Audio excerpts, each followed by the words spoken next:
why you shouldn't cut pre-painted steel with a grinder or a quick cut blade, any kind of what we call abrasion cutting. So when you're grinding a piece of steel, you're removing pieces of material. You're basically sanding it. You know, if you sand a piece of wood, what comes off is little particulate. Well, you're doing the same thing to steel when you're abrasion cutting. What happens though is when you're sanding a piece of wood, you feel it starts to heat up.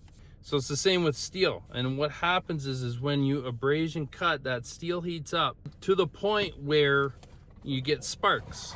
Those are like molten pieces of steel with liquid hot magma flying through the air and cooling instantly, But for that split second, they are red hot, cherry hot. And when it's that hot, the paint and the galvanic coating that is all working together to protect that steel is getting burnt and it's getting compromised. At the end of that piece of metal is exposed mild steel. When you heat up a piece of steel and it cools rapidly, it becomes very brittle and it becomes highly corrosive. So it means it's gonna rust at a very rapid rate.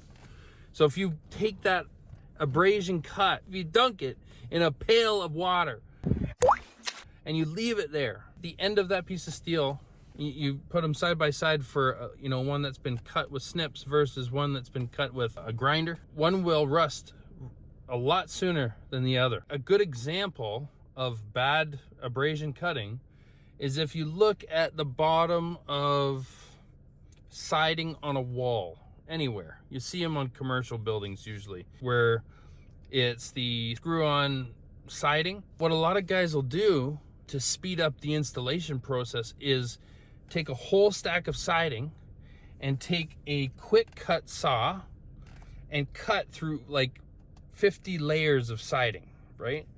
I know because I used to do it. Usually there's a sill that you have to install the panel on. We call it a bottom drip or a drip edge. That usually holds the sheet up in place while we screw it.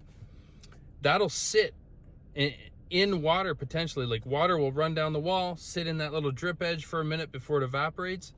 If you cut it wrong, that burnt side sits in that drip edge. If you see that, just have a look. You can see it real easily on a commercial building. There's a big rust stain about 2 feet high, right? That is the panel actually starting to rust from the bottom up. 9.5 times out of 10, that is because it has been cut with a grinder. It's a very crucial part of information. You want to cut painted products with a shear action cut where, two opposed blades pinch it and it splits along those blades. That's what you're doing. It's a controlled split when you're actually cutting, right? It splits the metal right where those blades, those opposed blades cross. That's how you want to cut and galvanize, say Galvalume or any painted product.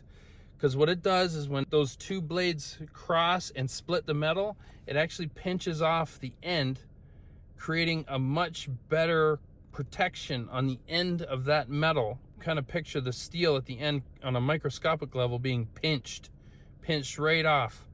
So the galvanic process that's been applied to that metal kind of pinches off the end of the metal. Thanks for watching. On screen's a video that I think you'll like, or maybe that YouTube will think you like. Either way, appreciate you making this far in the video. Peace out.